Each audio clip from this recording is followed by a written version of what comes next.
Good morning. आज हम लोग क्या पढ़ेंगे? सरफेस एरिया ऑफ स्फीयर, यानी गोले का वक्र पृष्ठीय क्षेत्रफल, यानी इसका संपूर्ण पृष्ठीय क्षेत्रफल भी यही होता है, दोनों सेम होता है। ठीक है।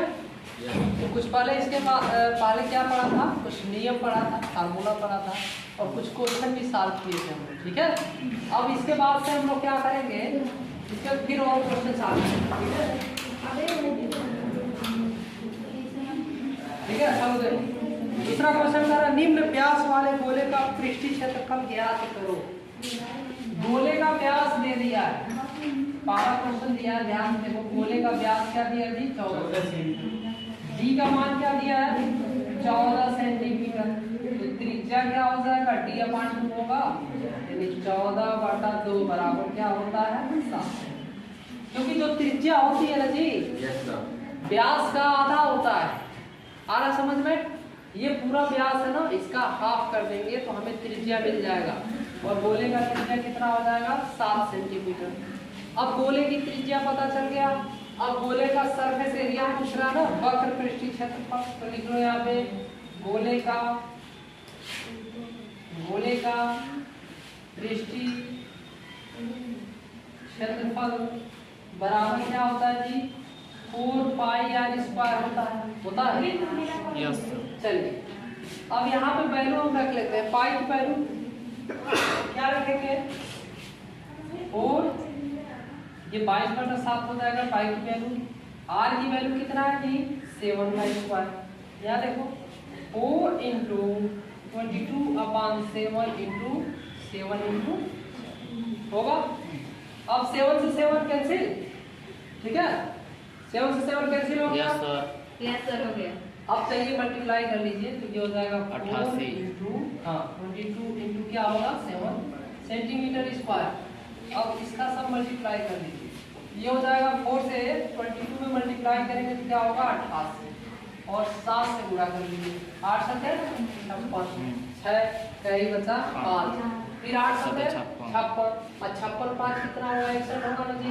तो ये 616 सेंटीमीटर स्क्वायर क्या होगा? गोले का वक्र पृष्ठ क्षेत्रफल होगा। यानी गोला आप लोग देखो, शीशे की गोली देखते हो ना गांव में, वही गोला होता है। उसके चारों तरफ का जो कर्व सरफेस एरिया है वो क्या होगा? यहाँ पे 616 सेंटीमीटर स्क्वायर लिख लीजिए। इसके बाद नेक्स्ट क्वेश्चन हम लोग करेंगे। ठीक, क्वेश्चन देखिए ध्यान से। 5वां नंबर क्वेश्चन देखो ध्यान से। करा, पीतल से बने एक अर्धगोलाकार कटोरे का आंतरिक व्यास क्या दे दिया है जी? 10.5 सेंटीमीटर। देखो, पीतल से बना है कटोरा। क्या बना है? कटोरा। और इसका आंतरिक व्यास मान लो कुछ मोटाई होगी ना जी, इस कटोरे की कुछ मोटाई होगी। आंतरिक व्यास क्या दिया है? 10.5 सेंटीमीटर। इनर रेडियस इसका निकाल लेंगे, 2 से डिवाइड कर देंगे। अब देखो फिर क्या दिया है? 16 रुपए प्रति 100 वर्ग मीटर की दर से इसके आंतरिक पृष्ठ पर कलई कराने का व्यय क्या होगा? यानी कलई का मतलब होता है पेंट। आ रहा समझ में? तो कैसे निकालोगे? ध्यान से देखो, ये आंतरिक व्यास दे दिया है तो आंतरिक त्रिज्या कितना हो जाएगा? व्यास का आधा होगा ना जी। हाँ, 5.25 लिख सकते हो सेंटीमीटर हो जाएगा आपका। अब ध्यान से देखिए आप लोग, हमें इसका वक्र पृष्ठ निकालना है। किसका निकालना है? अर्धगोले का।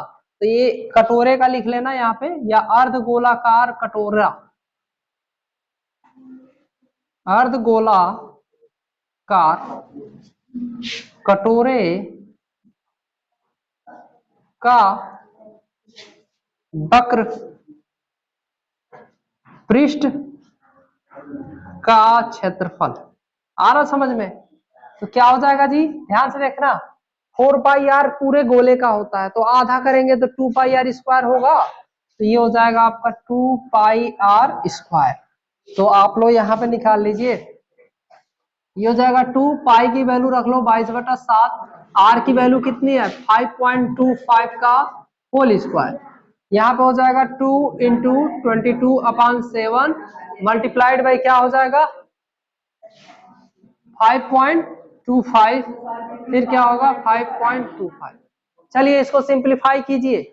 7 से कट कीजिए इसको, 7 से काटोगे 7 7 49 होगा ना जी, और बचेगा 3 7 बचे 35, और ये गुणा करोगे तो हाँ ये गुणा करेंगे तो पॉइंट क्या हो जाएगा 75 इंटू क्या होगा 5.25, और सब ये सेंटीमीटर स्क्वायर आएगा। सब मल्टीप्लाई कर लो, मल्टीप्लाई करके बताइए आप लोग, ठीक है। और उसके बाद से हम कास्ट निकालेंगे कि पेंटिंग कराने का टोटल कास्ट कितना होगा। मल्टीप्लाई कर लिया आप लोगों ने, कितना आया बताइए। हाँ 173.25 सेंटीमीटर स्क्वायर, ठीक है। ये रहा आपका, ये जो आपका कटोरा है अर्धगोलाकार कटोरा, इसका वक्र पृष्ठ का क्षेत्रफल, आंतरिक वक्र पृष्ठ का क्षेत्रफल। अब ध्यान से देखना, अब देखो इसका पेंटिंग कराने का जो दर दिया है, कलई कराने का जो दर दिया है, कलई का दर दिया है, कितना दिया है जी, ध्यान से देखो। हाँ यानी 100 वर्ग सेंटीमीटर का कास्ट कितना है 16 रुपए है। तो अब बताओ 1 वर्ग सेंटीमीटर का कास्ट क्या होगा, 16/100 होगा ना जी, होगा भाई। 100 वर्ग सेंटीमीटर का जो दाम है कितना है 16 रुपए, तो 1 वर्ग सेंटीमीटर का कास्ट कितना आएगा 16/100। तो ये जो है इससे मल्टीप्लाई कर लो, देखो 173.25 सेंटीमीटर स्क्वायर का कास्ट कितना होगा 16/100, और मल्टीप्लाइड बाई क्या हो जाएगा 173 डिवाइड पॉइंट कितना होगा 25। और इसको सिंप्लीफाई कर लो या डायरेक्ट मल्टीप्लाई करके 100 से डिवाइड कर दो, आ जाएगा। देखो मल्टीप्लाई कर लो, 16 से इसमें मल्टीप्लाई कर लो, करके बताओ तुरंत। 173.25 आपने लाया है, उसमें 16 से मल्टीप्लाई करके फिर 100 से डिवाइड कर लीजिए। देखो इन दोनों का गुणा करके 100 से भाग दिए तो कितना आ गया 27.72, यही आया ना जी, कितना आया है 27.72 रुपए। यानी टोटल पेंटिंग का कास्ट कितना होगा 27.72 रुपए होगा आपको ये पेंटिंग कराने का, लिख लीजिए।